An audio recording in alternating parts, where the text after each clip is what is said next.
Hey guys, কেমন আছো সবাই? সবাই ভালো আছো তো? এই গরমে সবাই কেমন আছো একটু কমেন্ট করে জানাবে। আমি তো একদমই ভালো নেই। ভালো থাকার জন্য এই যে রেডি করছি, একটা জিনিস রেডি করছি। তো আজকে আমরা বানাবো দই। এই গরমে সবাই দই খেতে ভীষণই ভালোবাসে, আমরাও ভালোবাসি। আজকে আমরা কিনে আনবো না, একদম বাড়িতেই একদম মিষ্টি দই বানিয়ে দেখাবো। আর দইটা বানাবে আমার বাবা কিন্তু খুব সুন্দর দই বানাতে পারে।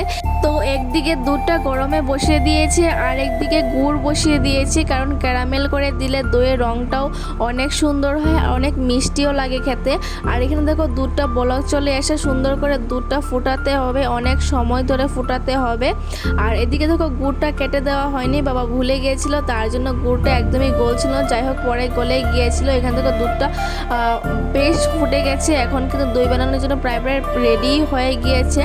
আর অল্প সময় দুধ জাল দিলেই দইয়ের জন্য রেডি হয়ে যাবে। আর এখানে দেখো গুড়টা যে ছিল, গুড়টাও কিন্তু গলে সুন্দর মেল্ট হয়ে গেছে। আর এখানে দুধে দেওয়ার জন্য পারফেক্ট হয়ে গেছে। এবার গুড়টাতে দুধ ঢালা হবে। প্রথমে কিন্তু একটু ফেটে যেতে পারে, তোমরা ভয় পেও না, পরে আস্তে করে ঠিক হয়ে যাবে। দুধটা যখন ঠান্ডা হবে, গুড়টা তোমরা চেষ্টা করবে ঠান্ডা হলে তারপর দেওয়ার চেষ্টা করবে। এখানে ফেটে গিয়েছিল, তারপরে কিন্তু দইটা কিন্তু ঠিকঠাক হয়েছে। এখানে দেখো আস্তে করে ছেঁকে গুড়টা দিয়ে দেওয়া হয়েছে। দুধটা কিন্তু একদমই ফাটেনি। পরের দিন সকালে যে দইটা হয়েছিল একদম হলুদ কালারের হয়েছিল, দেখতে পারবে তোমরা। আর খুব দারুণ হয়েছিল খেতে, মিষ্টি হয়েছিল। তোমরা কিন্তু এইভাবে খুব সহজেই বাড়িতে দই বানিয়ে খেতে পারো।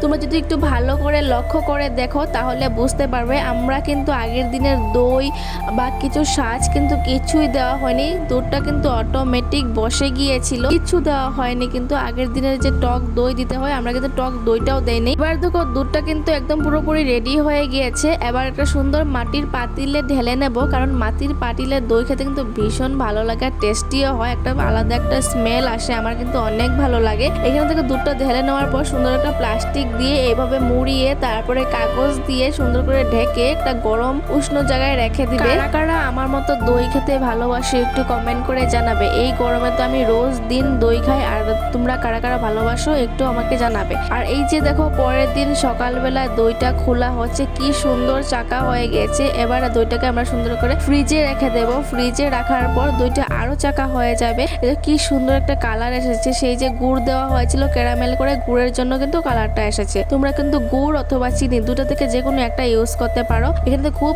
সুন্দর দুটো চাকা হয়ে গেছিল, অল্প অল্প জল ছেড়েছিল, কিন্তু কোনো ব্যাপার না, ফ্রিজে রাখলে সেটাও ঠিক হয়ে যাবে। তো দেখে আর লোভ সামলাতে পারছিলাম না, একটু করে কেটে নিয়ে খেয়ে দেখি কেমন হয়েছে। অল্প অল্প জল ছাড়ছে, দেখতেই পারছো, কিন্তু এটা কিছুই না, যখন ফ্রিজে রাখা হবে তখন ঠিক হয়ে যাবে। ভিডিও এডিট করছি কিন্তু এখন আবার আমার খেতে ইচ্ছে করছে। আহা কি করি, এখন আবার আমি গিয়ে খাবো একটু। আর এই যে দেখো আমার মা খাচ্ছে, কেমন হয়েছে বলছি না, আমি একটু করে খেয়ে দেখি কেমন হয়েছে। সেই টেস্টি কিন্তু হয়েছে, আমার মুখের এক্সপ্রেশন দেখে বুঝতেই পারছো। তো গাইস টাটা বাই, ভিডিওটা এতটুকু ছিল, ভালো লাগলে একটি লাইক কমেন্ট শেয়ার করে দেবে।